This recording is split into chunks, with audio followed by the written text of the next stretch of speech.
This is Earl Nightingale. I'd like to tell you about the strangest secret in the world. Some years ago, Albert Schweitzer, the great doctor and Nobel Prize winner, was being interviewed in London, and a reporter asked him, "Doctor, what's wrong with men today?" The great doctor was silent for a moment, and then he said, "Men don't think." And it's about this that I want to talk with you. We live today in a golden age. This is an era that man has looked forward to, dreamed of, and worked toward for thousands of years. But since it's here, we pretty well take it for granted.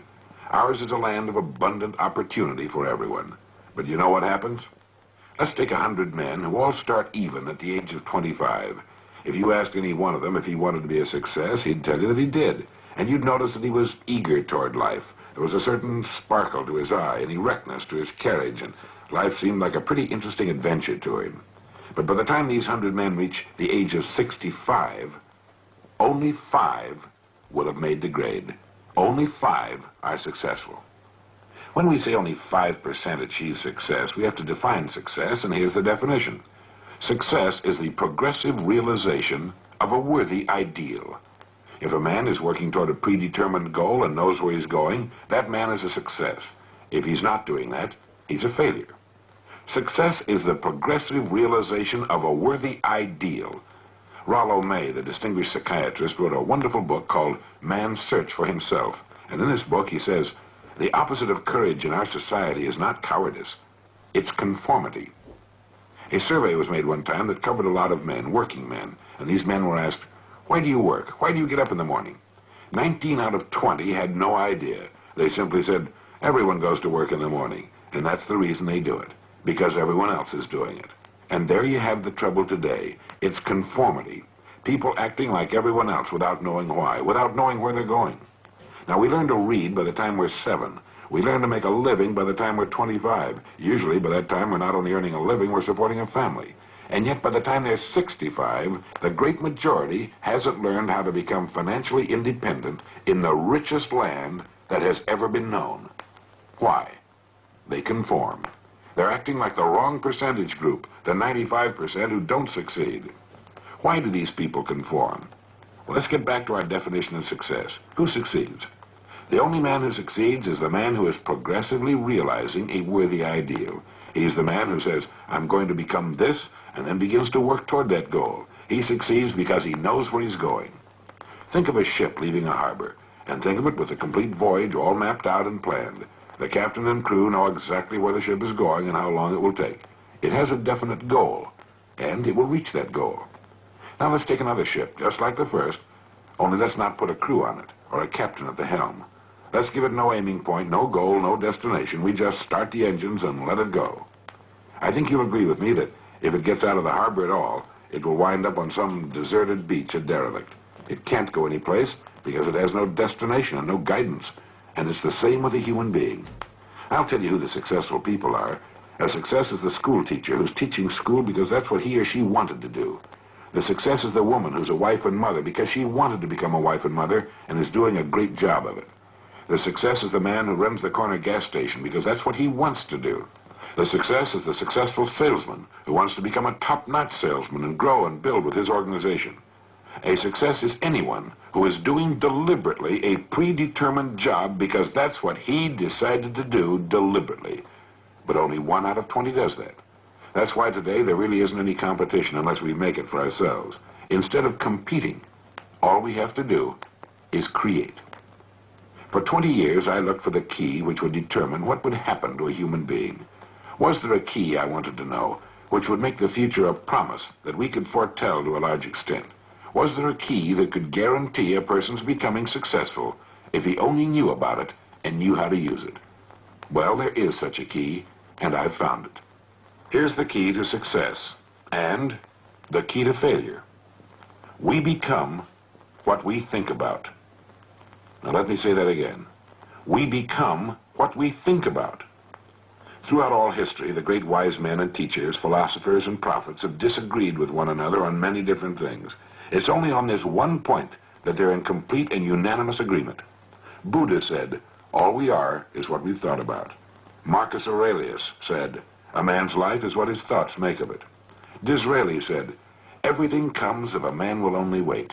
I've brought myself by long meditation to the conviction that a human being with a settled purpose must accomplish it, and that nothing can resist a will that will stake even existence for its fulfillment. Ralph Waldo Emerson said this, "A man is what he thinks about all day long." William James said, "The greatest discovery of my generation is that human beings can alter their lives by altering their attitudes of mind." And George Bernard Shaw said, "People are always blaming their circumstances for what they are. I don't believe in circumstances. The people who get on in this world are the people who get up and look for the circumstances they want, and if they can't find them, make them." Well, it's pretty apparent, isn't it? We become what we think about. It stands to reason that a person who's thinking about a definite and worthwhile goal is going to reach it, because that's what he's thinking about, and we become what we think about.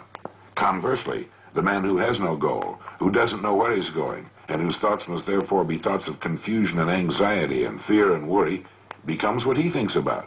His life becomes one of frustration, fear, anxiety, and worry. And if he thinks about nothing, he becomes nothing. You see, the human mind is the last great unexplored continent on Earth. It contains riches beyond our wildest dreams. It will return anything we plant in it. Now, you might say, but if that's true, why don't people use their minds more? Why don't they till their fertile mental soil? We have the answer to that, too. Our mind comes as standard equipment at birth. It's free, and things that are given to us for nothing we place little value upon. Things that we pay money for, we value. The paradox is that exactly the reverse is true. Everything that's really worthwhile in life came to us free. Our minds, our souls, our bodies, our hopes, our dreams, our ambitions, our intelligence, our love of our families and children and friends. All these priceless possessions are free. But the things that cost us money are actually very cheap and can be replaced at any time. A good man can be completely wiped out and make another fortune. He can do that several times. Even if our homes burn down, we can rebuild them. But the things we got for nothing, the really valuable possessions, we can never replace. The human mind isn't used merely because we take it for granted.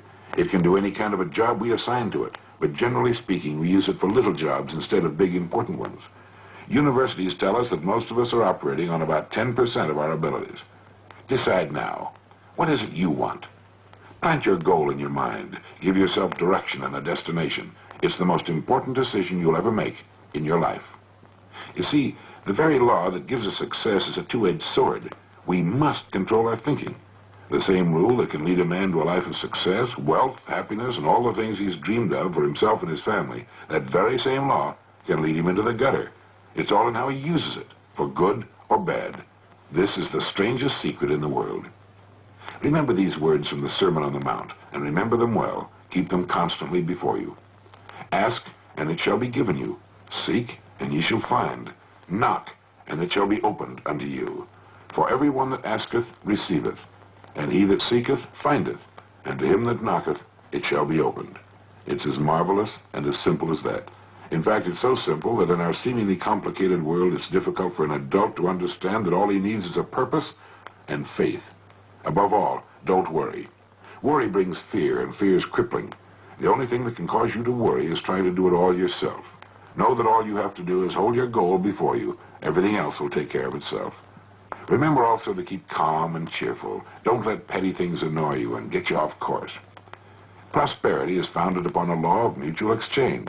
Any person who contributes to prosperity must prosper in turn himself. Sometimes the return will not come from those you serve, but it must come to you from someplace, for that's the law. For every action, there is an equal and opposite reaction. There are no exceptions to a law. You can drive down any street in America, and from your car estimate the service that's being rendered by the people living on that street. Had you ever thought of this yardstick before? It's interesting. Once this law is fully understood, any thinking person can tell his own fortune. If he wants more, he must be of more service to those from whom he receives his return. If he wants less, he has only to reduce this service. This is the price you must pay for what you want. If you believe you can enrich yourself by deluding others, you can end only by deluding yourself. It may take some time, but just as surely as you breathe, you'll get back what you put out. The prisons and the streets where the lonely walk are filled with people who tried to make new laws just for themselves. We may sometimes avoid the laws of men, but there are greater laws that can't be broken. One time I heard Grove Patterson, the editor-in-chief of the Toledo Daily Blade, make a speech. And as he concluded his speech, he said something that I've never forgotten. He said, "My years in the newspaper business have convinced me of several things. Among them, that people are basically good, and that we came from someplace and we're going someplace. So we should make our time here an exciting adventure.